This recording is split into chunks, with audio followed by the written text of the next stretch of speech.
can either walk away from faith or I can walk away from the church. Yeah. My husband and I talked about it and we decided to walk away from it. Have you ever had stuff that you've found really hard to carry? I do have doubts sometimes, and I do think, is God real? I want to dedicate my life to this. Am I making the right choice? Welcome to Filthy Hope. Join us as we hear real, unfiltered conversations about faith, life, and the messy bits in between.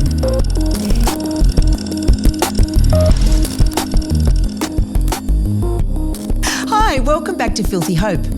This is a podcast where we talk about the filths and the grey parts and the gritty bits of life, and then we talk about the hope that often comes out of those very filthy parts in life. Grace and grit. Absolutely. I'm Rev Ness and I'm here with my mate, John. Humphries, and we are I am a reverend, but I just don't like to call myself that very much. And today we're in part 2 of a podcast with Sara. Welcome back to the studio, Sara. Thank you. Sister, colleague, friend. All of the above. Yeah. Welcome. Thank you. If you didn't catch the previous episode, Sara talked about her life and some of the mental health issues she's faced and the challenges and how she has become the wonderful person that she has with the brain the size of a planet, and she's studied pretty much everything that's to do with the history. I love that brain the size of a planet. Yeah. That's extraordinary. It's just so, it's like the, I almost get the shits that God's given you so much because you get to have mental health stuff and a brain the size of a planet all in one thing, which makes it's almost, go together. It's more than a planet. I reckon it's universe. A universe. Brain the size of a universe. That's a with lot all of the stuff. chaos that comes with that. Yeah. It is a lot of chaos sometimes. Yeah, well-managed chaos. Last episode, Sara, you talked about the fact that God has been part of your life.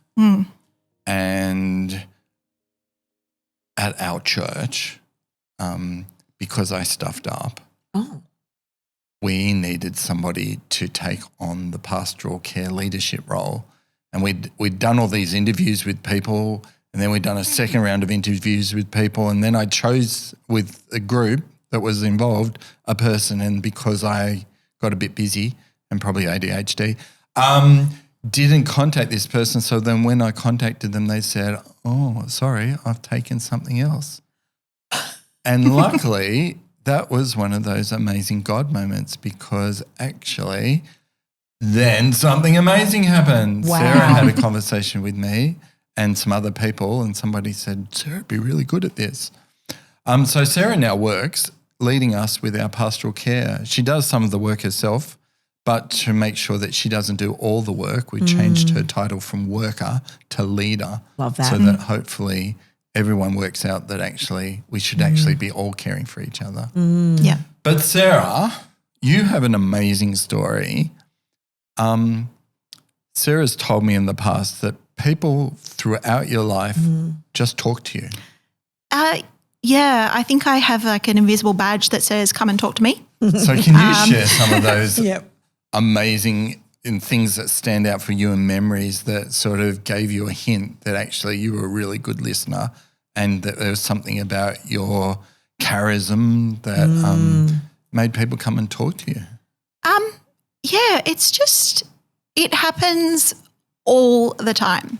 I will be at the chemist and I'll sit down to wait for my script, and the person beside me will open up about what's been going on in their life lately. Or I was working at the museum on Saturday, and one of the visitors to the museum came up to the desk and wanted to talk about what he'd been going through with his family over the last 7 years. Or, when I was at uni doing my undergraduate degree originally, developed a wonderful friendship with a lady. There would have been about almost 60 years between us. She came up and wanted to talk. How did you meet her? How did I meet her? I met her in the computer lab, in the language computer lab. Right. She was trying to work out how to use a computer because she'd never touched one before in her life. And she thought I looked like I'd be able to help her.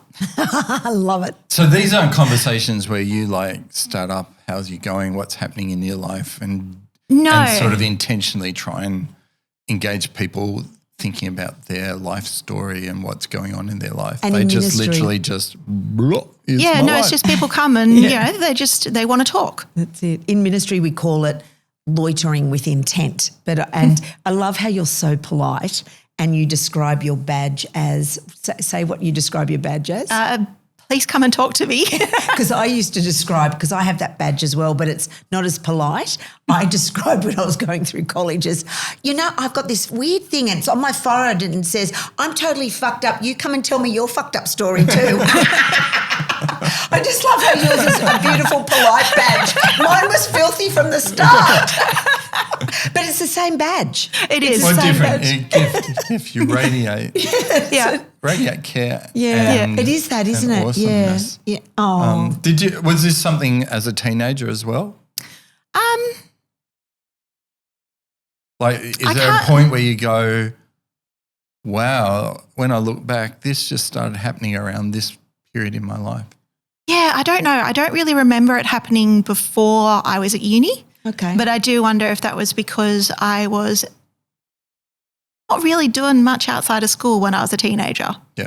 So probably didn't have the same opportunities for people to come and talk to me. Yeah. And But the intersecting with so people at many schools people. You didn't have that happening at school. Oh, yeah. Yeah. No, of course. Now that I think about it. There it is. There it is. So I wonder is. if God is actually given you a badge at birth in a way. I think it's a way that God forms us in a sense, Well, it's a bit of a gift. It's just a sense we all have a gift. Yeah, and each that's gift one of comes them. with its corresponding service and ministry. Yeah. At least Yeah. that's what we believe in the United. Yeah. So And your gift is a gift of openness, and people go, "There's something about you that I want to she's open kind. up to." She's kind. Yeah. She'll listen.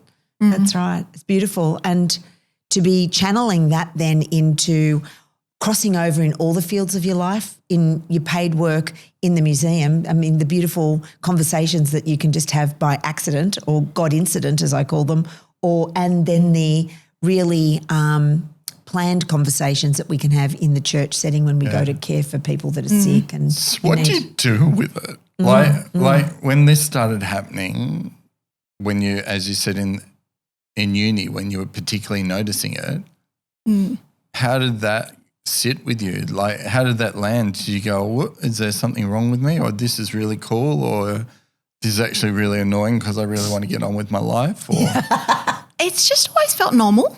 right, Like it's felt normal to me. And then I'd go home and be to mum like, oh, yeah, this person came and talked to me for half an hour today and they told me this. And mum's like, that's a bit weird. But it was just... But I now have a friend who's in her 80s. I've got a friend in her 80s now and, we're meeting up next week for What do you coffee. mean? What, you've got a friend in your 80s. I know, it's yeah. beautiful.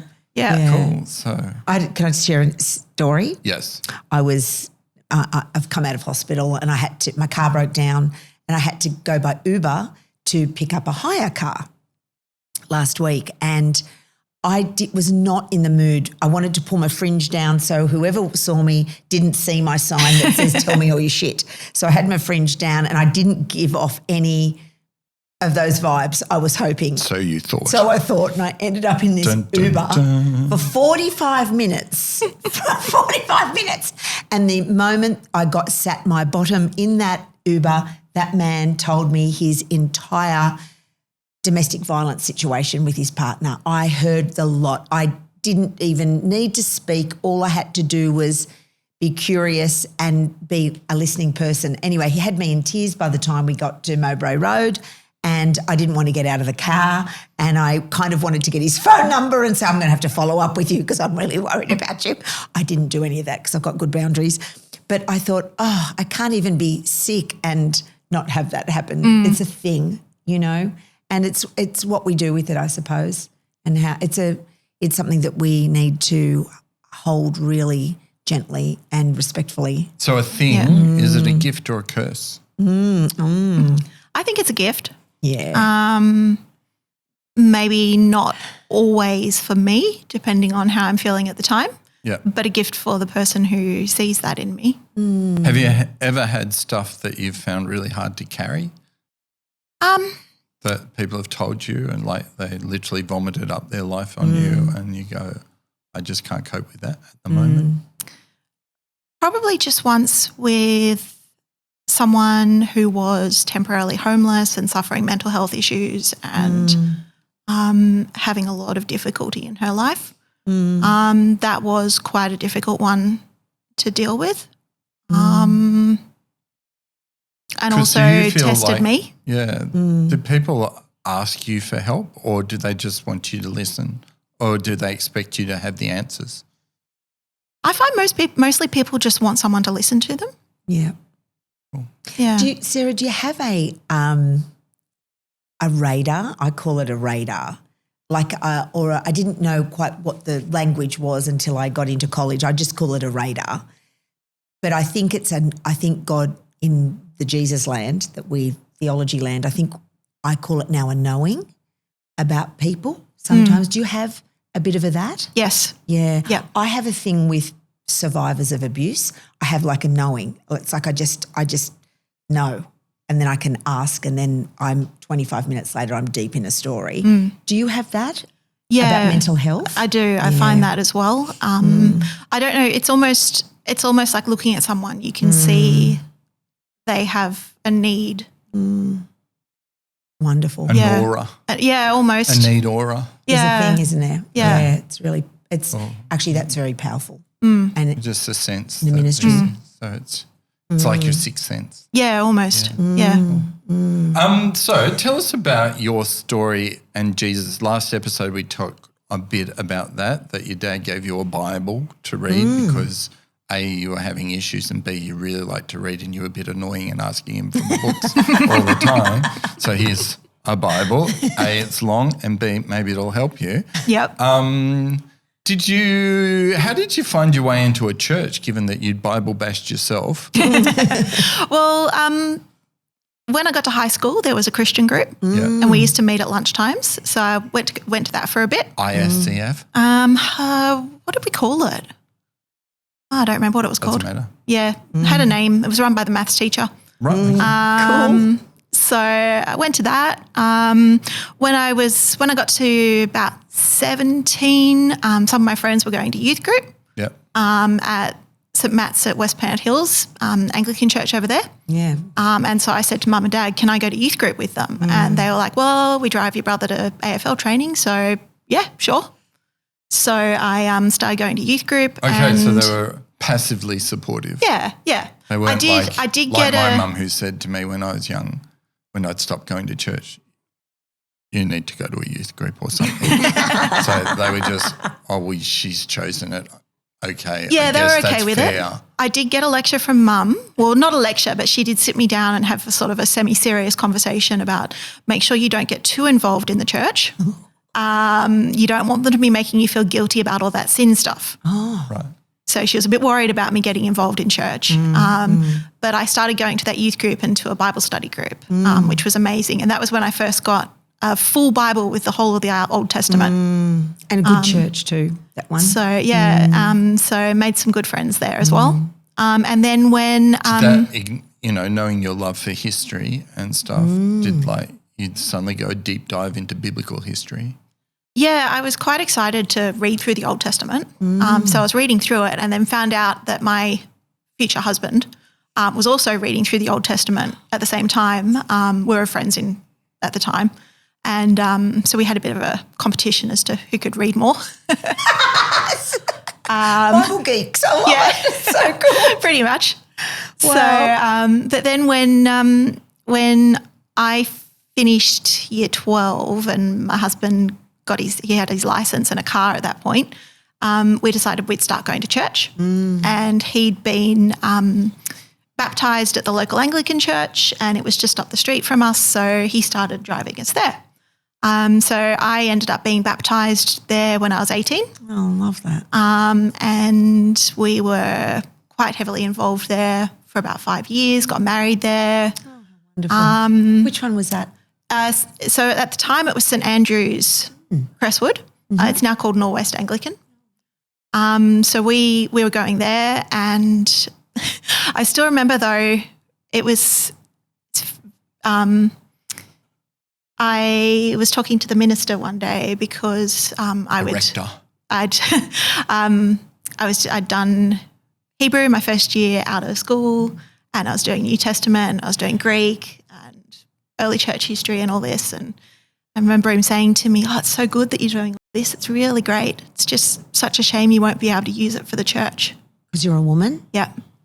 Wow.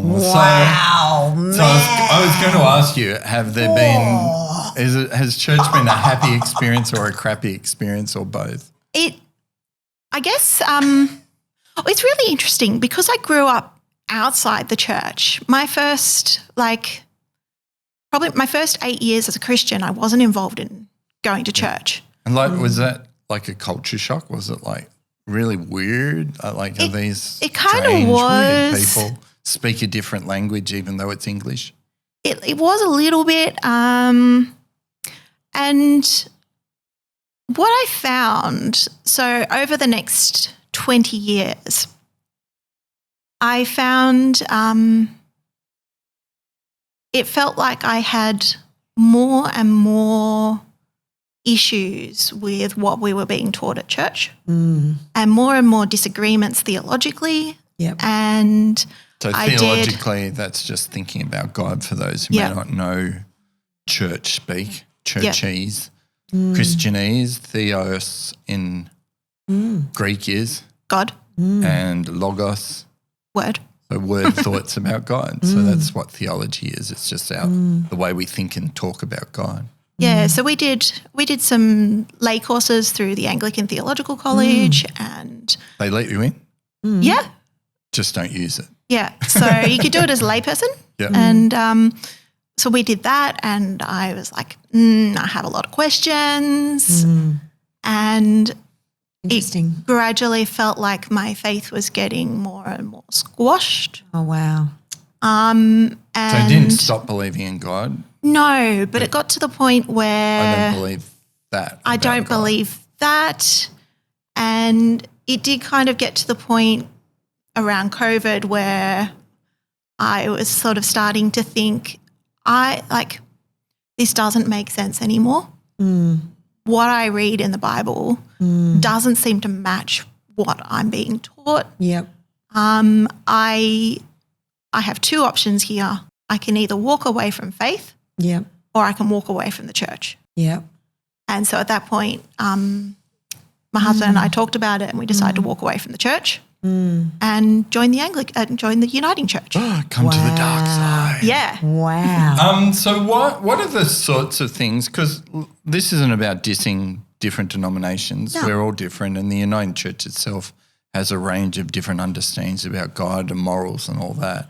But for you, what was the sticking points that you were going, this is what this particular flavour of Christianity is teaching, and yet I'm not, as you said, it's not lining with how you're understanding what the Bible's saying and what God's saying or Jesus is saying. What were some of the sticking points? One of the key things for me was the idea that God only chooses certain people to be saved. Yep. And that Predestination. Predestination. Fate. I remember being taught, You're you chosen. must You're go in, out. You're in, you're out, Yeah. you're in. And then You must go out and tell everyone about Jesus because even though they're not all going to be saved, God hasn't selected all of them. You don't know which ones he selected. Got to have a crack. Yeah. Yeah. Because you never you know. don't want the ones God who might have been picked that selected one. to get on the wrong train. Yeah. But God has gone through and said, I am not going to save you. And Even for if me, they that was, believe. Isn't that dodgy? yeah. Yeah. I don't think I'd be into that kind of God. Quite No. frankly, it's not very kind. No, but yeah, I get it. But, I just did a sermon last week where John 3:16, the famous Bible verse that's often at football, for God so loved the world, That's Yeah. everybody. the whole Yeah. world, Yeah. that whoever believes in him shall not perish but have. Yeah. And shout out to Joseph U. Plus, who's also a YouTuber type person, TikToker. Look him up; he's awesome. But he was just talking about that as well. That it's whoever, Yeah. and it's the whole world. It's not Everybody. just Everybody. some people. Yeah. And were there any other things that stuck in your goat? Got you goat. No, yeah. Yeah. So after women's stuff. the women's stuff, after the same-sex marriage vote. Oh, yes. The fact that, there was $1 million spent on trying to convince people to vote no on that when I didn't necessarily think that's actually what the Bible was teaching. Because some people think that it's just literally there. God hates gay people. Gay's bad, sinful, therefore. I think that's another thing is that, that more literal interpretation of the Bible as opposed to a more contextual interpretation. Yeah. And just to be clear, I don't think that, and the Uniting Church has made a big clear statement that we accept people of all things. But it does say certain things that can be read, because even the words, as you say, don't necessarily mean what it's sometimes translated into English as. And some of the translations are interesting too. Like the one that really has always fascinated me is that there is a woman in the end of Romans called Junia, who is renowned among the apostles. And in some older translations of the New Testament, they actually changed the name to Junius to make her male. Wow. Of course they would. She was renowned Of course among they the did. apostles anyway. Yeah. So you've journeyed through faith. Wow. You talked yourself or read yourself into thinking that God's real. And then how do you know God's real? Like as an adult, and if somebody came to you and said, look, why are you a Christian? Why do you believe this stuff? You're that intelligent, you've done all this study, history, isn't it all just made up, and isn't it all just, somebody's writing stuff? Because it's not like you just said, read yourself into believing that God is real, because it's not that while the words that we read in the Bible are the living word of God, it's not like that's what we believe. Other people go, it's just a book, and we've got other Right. books from other religions that are equally just as religiously fanaticized. But it's more than reading what is there. Something powerful happens, because we could say that we read Disney and we read that Cinderella got in a coach and it was bibbity bobbity boo, and then we had the coach. But we know that's bullshit. We know that's made up. We know that doesn't happen. We know that's not true. But something happens. Something spiritually happens in the reading of the text. For us, but for a lot of people, they just say that. But it's it just does a for faith Sarah. fairy tale. But it happens. So that's what I'm asking. Yeah. Why is it what real? What is it? What happened for you? What was the cataclysmic gluing together of And this what piece? keeps you in the church instead of walking away from it? Yeah, good. I think there's a couple of things. So one is that I think it is that something happening in the spirit that speaks to you and convicts you of the truth of what you're reading. I think also as a historian, I find it really interesting to look back at the Bible as a historical text and see the development of that history across time and the way God has worked to bring people to faith and to continue that faith to be developed for the last 2,000 years. Awesome. Because if nothing else, even if you'd say that history is written with the bias as all histories are, that, just because you read it in the Bible doesn't mean that that's exactly how it was. No.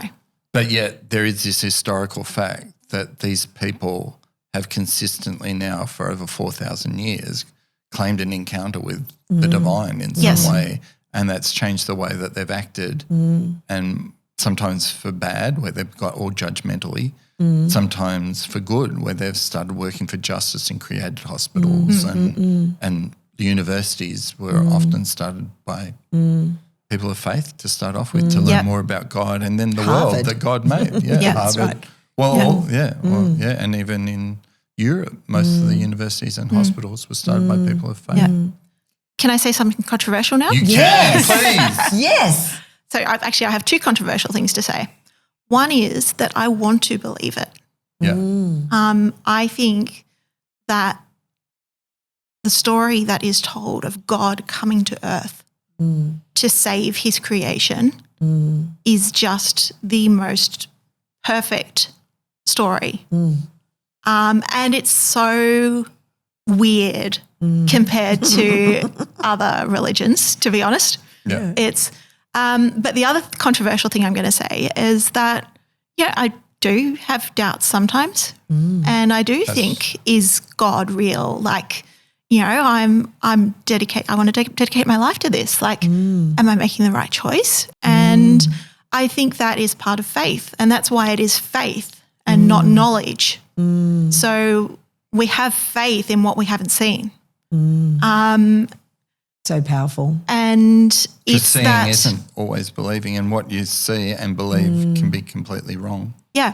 And it's continuing in that faith despite having absolute 100% assurance of certainty that, you know, I've got a time machine and I can go back and I can watch Jesus be crucified. Yes. You know, no one's ever going to be able to do that. So we're taking this on faith. Yeah, we are. Yeah. So what brought you into then working for the church? I mean, it's one thing to be part of a church. How did you end up thinking that maybe you should work for the church? So it kind of happened bit by bit, and I think it was, like you said, God incidents. Things developed. Like, I'd had these ideas as a teenager that I wanted to do something for the church, but I didn't really have any role models of what that would look like. Yeah, right. Did you want to be a nun? Yes. How do you solve a problem like Sara? Yeah, okay, cool. Because you obviously think a lot. Yeah. Would nun You look good in a nunnishness? habit. Thank you. You're gorgeous. You Yeah, but rock that. I don't know. I think she'd rock be a it. bit like Maria. She'd be very- in Sound of Music and Maria and was a bit awesome. naughty. Totally. She may not have just followed the Mother Follow all the Superior's rules. rules. Yeah. So, Well, I had, what? Yeah. Did I had two possible role models that I could think of. One was an overseas missionary, yeah. because I had read. I don't know if you've ever read the book by John Grisham, The Testament. Yes. No, Love that book. And there's a really strong female missionary character in that book. Right. And he's a secular author, isn't he? Yeah. Yeah. So cool. So there was that. Or I was thinking, you know, what else do you do if you're a religious woman? You become a nun. Well, you you can't do that in some of the Anglican Well, no, that's the churches, thing. not So I in went Sydney looking for a anyway. Protestant convent, and I'm like, there aren't any Protestant convents there around. aren't. Well, there are. There's some in Brisbane. Yeah, I but know, not in Sydney. Not in Sydney. And I was no. like, oh, I don't want to become Catholic. I don't think so. And I think my husband's probably pretty pleased that I decided to continue dating him instead. Right, yeah, not a life of celibacy where you're married to Jesus. Not that there's anything wrong with that. But, So I that was wasn't kind of your like, choice. well, I don't think I'm cut out to be a missionary, and I don't want to become a nun. So I guess I just, you know, live a secular life, and I'll go study my history and go to church on go to Sunday. church on Sundays. Right. And now things have But now you're not going to just isn't church. what's You go to happening. church on Mondays and Tuesdays as well as Sunday. Yeah, so now And you get paid to do it. Yeah, so a couple of years back, before you started at St Matthew's, John, Clive was kind of pulling people up the front to do a bit of preaching, and so I'd done that a couple of times and thought, oh, this is really good, but I need to know more. Yeah, beautiful. So that was when I went and did some Greek at the theological college. Right. Yeah, interesting that you just think that Dive would back be your into first, your into natural roots. space. Yeah. That would be Languages, that would be ancient the languages, study. yeah, cool. That would be Yeah. your first choice. Interesting. Yeah, so I did 3 subjects of that. Yeah. And then I got to the end of that and I'm like, well, okay, that was great, but what do I do now? Yeah. So I started doing a period of discernment.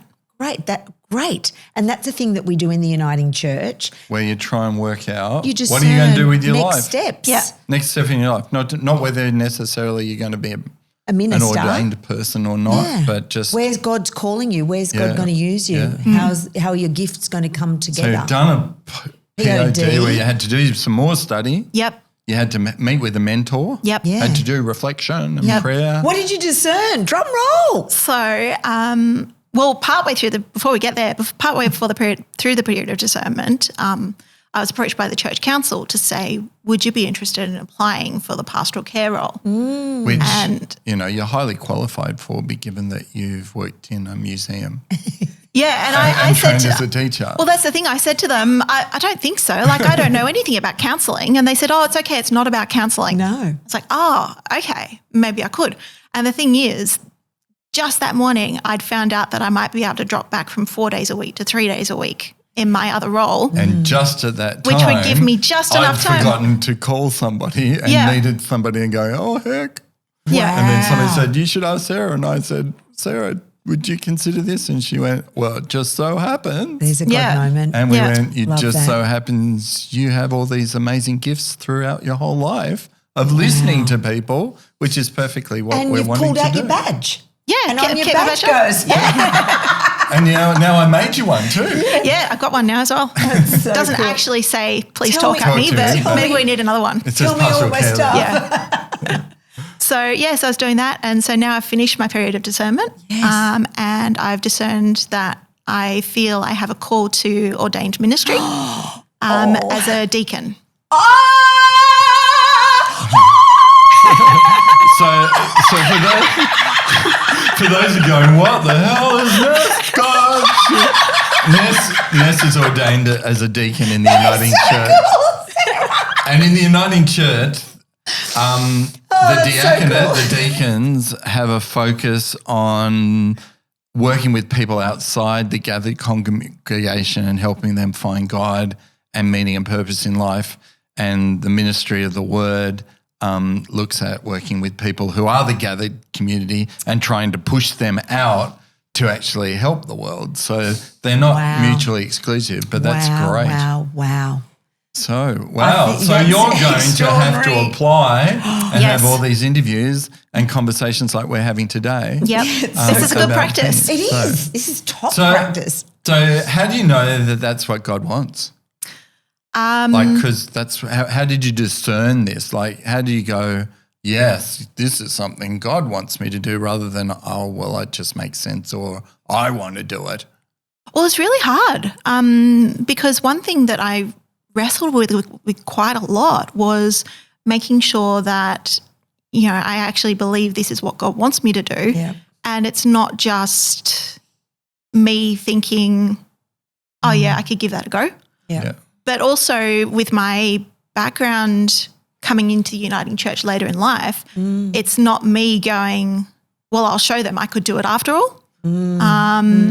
That it's actually a call from God, Him saying to me, actually, I want to send you. Yeah, wow. And Well, and then part of the thing is that we go, duh, that makes sense, we listen to your story. You've got Makes these so much gifts, sense. you've got Oh, my graces gosh. for Powerhouse. ministry. Powerhouse You'll of a be minister. awesome in that. Oh, yeah. And then, well, we're not going to foreshadow what the church decides. No. But in ministry, we're all ministers. Well, we're all ministry, but Yeah. you've clearly got gifts that you're using at the moment, and it sounds an exciting step to then test that out and see, well, is this like a full-time gig now? Yeah. And more. Yeah. You said you've preached, you said you've led services, you're licensed to do communion, almost. Would you come to Uniting Heart and Soul and preach over there one time? I think they'd love you. Yeah. Would you do that? Yeah, sure. And would you share your story? Yep. I think they would love that so much. Yeah, or they could watch the podcast too. Or they could do that too. Come on, people. You pay for this. Watch it. Uniting Heart and Soul and St. Matthew's Uniting Church partner to bring this podcast to you. Yeah, so that's right. not all our people watch it, which is fair enough. That's but, right. you I think know. they're sick of our voices, John. Well, they see us every They Sunday. get you every Sunday. At least at our church. I play a clip. So, Sarah, you have this amazing story where you've gone through lots of challenges. You somehow found God through reading the Bible. You found your way into church. That's evolved now into working for the church, at least part-time, and it may evolve into you actually leading and working for the church full-time because ordination means you just work for the church, which is the people, but not necessarily just for the congregation, but actually trying to engage this world that you're already engaged in and see some opportunities to have great conversations with people in their real life rather than them just having to turn up to church to talk about God. What's the family feel about that? I can tell you exactly what my husband said. Yep. Yep. He said, I'm not surprised. Oh, wow. Yeah. So that's an affirmation in itself. yeah. It's beautiful. Yeah. And the person who knows you so well Yeah. would think Yeah. that makes just So that was good to hear. What about the kids? The kids, I think it's hard to say. your mum. I think, You for do them, you? I'm mum and I do me, Yeah. and I'm always doing And different you've changed stuff. jobs anyway. So. Yeah, so I think they've kind of gotten used to me working And they go at the to church church. now. Yeah. And they're there That's every just mum. weekend. It's Yeah. it's just what we do. Yeah. Yep. The mum will be more out the front. Yeah. Seriously cool. Yeah. I'm so excited to watch your journey, and I'm so thrilled that you would come and share your story with us and our listeners, because it's a really powerhouse of a story. And it's really refreshing to hear that, there's no magic voice from God that says, Sara, you are to go and be a minister, the deacon. You are to take up the leadership in the church. You've had to struggle and wrestle with it. Well, it's interesting you say that, because a couple of people I've spoken to quite a few ministers during the period of discernment, and a couple of people did say to me, I had a revelation from God and I just knew that was what he was calling me to. And I never had that. Yep. And for a while I was sort of thinking, does that mean something? And I don't think so. And something that I read while I was thinking about all this was that sometimes when you have a call in your life, it's not that bolt of lightning. It's just it's something that makes sense of your past story in a way that it didn't previously make sense. Yeah, and a steady pull Yeah. And so pattern. like I spoke previously about I'd been doing my PhD and I had to leave that when I became quite unwell. And that was devastating for me. Like I'd put so much of myself into that and into this idea that this is my path forward. Yeah. I was already working at the university. I was like, academia is my path. This is exactly what I'm going to do. All of a sudden that's been taken away and I didn't know what to do with myself. Yep. And I didn't know where to go next. And I was really lost for quite a few years in terms of what I was supposed to do next. But looking back on that now, I think that wasn't actually my path. No. But you've been Clearly able to weave not. it now into a different picture. But going new through tapestry that, for life. going through that has given me these different experiences that I can now draw upon. And Sara, you spoke when we first talked, and I think it was in our first episode, you talked about God spoke to you through the Word when your dad gave you the beautiful big Bible book. God spoke to you through the Word. I didn't get spoken to through the Word ever in my call story. It wasn't in the words. And I often wonder how much easier it would have been for me if I'd been able to say to these people that were discerning whether or not I was called to ministry, by the way, God spoke to me through the words. Actually, it was in Isaiah, and God said, but for me it was an experiential knowing, and that was really hard. That was seriously hard. Which is great. Yeah. And you didn't hear a word. You just read the scripture. somehow worked out that God was real. Yeah. And there's a great book that I know I read when I was a teenager or youth type person by the Reverend Dr. John Dixon. He wasn't back then. He was the former member of In the Silence, a big Christian rock band in Sydney, called A Sneaking Suspicion. I think that's a lovely that's a summary great of your name. story. There's just this I haven't read that one. sneaking Sneaking suspicion that God Okay. is real and wow. God has something for you to do, and that we just we'll go with that. And you push the curiosity door. You Yeah. just keep going. Keep learning. Yeah. Thank you for joining us. Thank you so much for your story. I'm just so excited to watch. And we wait for the next stage, see Yeah. how you go. Yeah. We'd love to keep checking in on you as you go on this journey. Wouldn't that be fun, Yeah. John? I think the next stage is up to you, John. I think you've got to call a church council meeting. Yeah. Oh, do And you? then Ness is on Sinner Selection Panel. So anyway, thanks, Sarah, sister, friend, colleague. Absolutely. Thanks, Reverend Sister. Thank you, Reverend Brother. Thank you for watching, you lovely people out there. This has hopefully been a Filthy Hope episode that's given you a sense that things are a struggle sometimes. It's not always clear, but there is this sense of hope that comes out of life, and we hope that you find it as well. And certainly in Sarah's story, we've heard story of grit and hardship and absolutely magnificent grace. Yeah. And we look forward to hearing more about her story as it comes to light. So, stay watching. Yeah. Wait for the next one. Yeah. Be hopeful, people. See you next time. Bye.